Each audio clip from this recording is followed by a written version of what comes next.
MIDF merupakan institusi kewangan yang pada mulanya ditubuhkan pada 30 Mac 1960.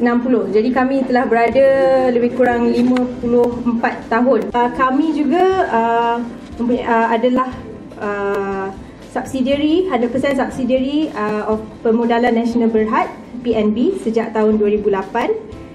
Dan sejak penubuhan MIDF, kami telah meluluskan 11.8 bilion ringgit pembiayaan pinjaman kepada 9,507 syarikat enterprise dan syarikat besar semenjak 1960 sehingga 31 Disember 2013. Untuk menyediakan pembiayaan kepada syarikat enterprise kecil dan sederhana dan juga syarikat besar dalam sektor pembuatan dan perkhidmatan. Kami juga menyediakan produk pinjaman untuk projek baru seperti sekiranya tuan-tuan dan puan-puan ingin mengembangkan perniagaan untuk venture kepada bisnes lain, kami boleh menyediakan pinjaman lah. Dan juga untuk bisnes yang sedia ada, kami berikan pinjaman lah untuk pengembangan bisnes tuan-tuan dan puan-puan.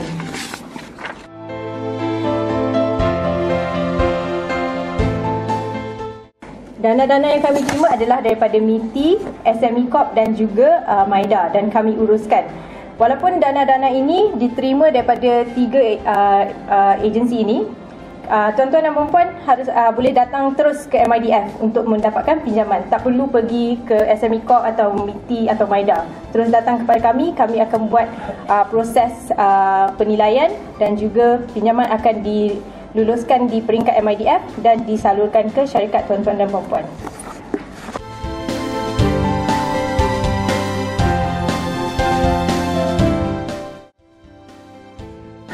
Pertama sekali, skim pinjaman mudah bagi syarikat otomotif Bumiputra. Yang ini memang khas untuk pemegang AP untuk mengembangkan syarikat mereka dan untuk pergi ke perniagaan lain yang berkaitan dengan otomotif.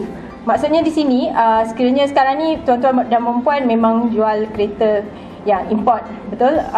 Dan kemudian tahun 2015, kerajaan telah mengumumkan bahawa mungkin dia akan stop this APs.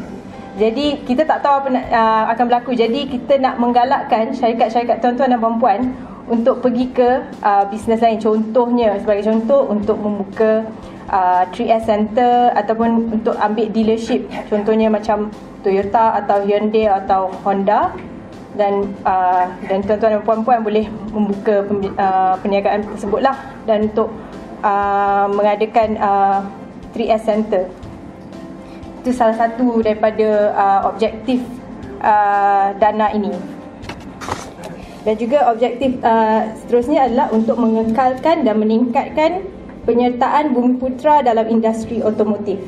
Jadi kerajaan memang tak nak terus stop Bumiputra daripada menjual kereta. Jadi kita nak menggalakkan lagi lah Bumiputra untuk mengembangkan perniagaan mereka dalam sektor otomotif.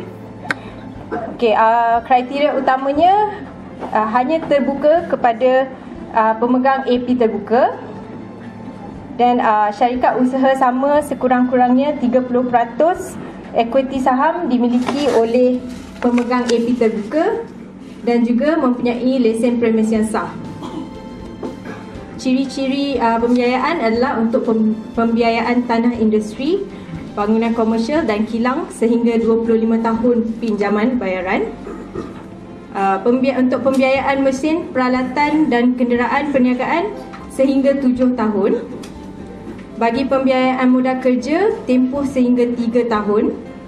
Modal kerja pusingan, macam saya kata tadi, revolving credit, iaitu sehingga 150 hari dalam bentuk kredit berputar. Dan had minima pinjaman adalah 100,000 dan maksimalnya adalah 5 juta. Dan kadar faedah tetap yang dikenakan adalah 3.5% setahun. Dan margin pembiayaan adalah 90% bagi aset tetap dan 100% bagi modal kerja. Jenis-jenis pembiayaan yang kita boleh benarkan di bawah SLBA ini adalah untuk pembiayaan pembelian tanah industri atau bangunan komersial sedia ada, atau untuk pembinaan premis perniagaan atau pengubahsuaian premis perniagaan.